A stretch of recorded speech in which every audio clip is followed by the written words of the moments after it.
Hello बच्चों, let's read the question. Out of the following the correct statement is.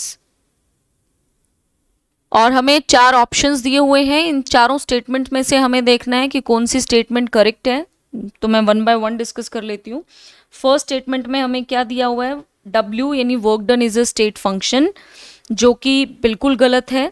यहाँ मैं example ले रही हूँ एक प्रोसेस का, A is converting into B, और इसको प्रोसेस को होने के लिए एक तो ये ऑप्शन है कि वो इस पाथ 1 से जा सकता है, एक ये ऑप्शन है कि वो इस पाथ 2 से जा सकता है. राइट मीन्स एक प्रैक्टिकल सा एग्जाम्पल ले लीजिए.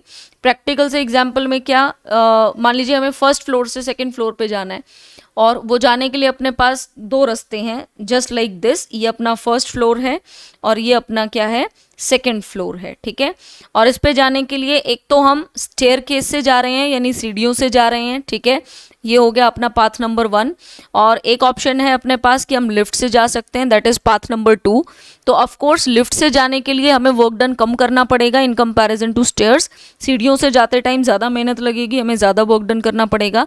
तो हम क्लियरली कह सकते हैं कि वर्क डन पाथ पर डिपेंड करता है, ये एक स्टेट फंक्शन नहीं है. तो ये स्टेटमेंट बिल्कुल गलत है.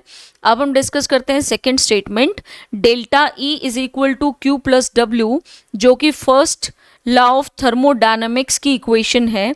और ये क्या कहती है कि for every thermodynamic system at rest in the absence of external field. Actually यहाँ पर जो हम वर्क डन का जिक्र करते हैं वो एक मैकेनिकल वर्क डन है, कोई इलेक्ट्रिकल वर्क डन नहीं है. ना इलेक्ट्रिकल वर्क डन के लिए ये फॉर्मूला होता है. राइट, तो ये जो स्टेटमेंट है वो भी बिल्कुल गलत है. उसके बाद हम डिस्कस करते हैं third statement, that is Q is equal to W for a cyclic process.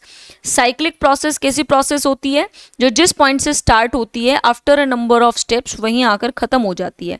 Right, ये प्रोसेस A से स्टार्ट हुई, फिर हम B तक पहुँचे, फिर B से C तक गए और फिर C से D तक पहुँचे, और D अगेन कन्वर्ट्स इनटू ए. तो आपको क्या दिख रहा है, क्या नज़र आ रहा है कि जो अपनी इनिशियल स्टेट थी वही फाइनल स्टेट बन गई है. तो इस केस में जितने भी स्टेट फंक्शंस हैं अपने साइक्लिक प्रोसेस में वो क्या हो जाएंगे, ज़ीरो, क्योंकि उनकी वैल्यू स्टेट्स पर डिपेंड करती है, जबकि यहाँ पर इनिशियल एंड फाइनल दोनों ही स्टेट्स सेम हैं. राइट, जबकि जो Q है, हीट है, वो स्टेट फंक्शन नहीं होता है, वो पाथ फंक्शन होता है. ठीक है, और पाथ फंक्शन होता है तो वो साइक्लिक प्रोसेस में ज़ीरो नहीं होगा. तो ये भी बिल्कुल इनकरेक्ट स्टेटमेंट है. और फोर्थ में हमें क्या दिया हुआ है, डेल्टा ई यानी internal energy change for zero for every cyclic process. तो साइक्लिक प्रोसेस क्या होती है, अभी मैंने थर्ड ऑप्शन में आपको एक्सप्लेन किया है कि साइक्लिक प्रोसेस में क्योंकि initial and final state same ही है, इसलिए हर एक स्टेट फंक्शन की वैल्यू जो है, change in state function like change in internal energy, वो क्या बन जाएगा, ज़ीरो बन जाएगा. तो ये वाला जो ऑप्शन है वो बिल्कुल करेक्ट है. तो जो हमारा करेक्ट ऑप्शन है वो हो जाएगा option number 4. I hope you understood. Will best of luck.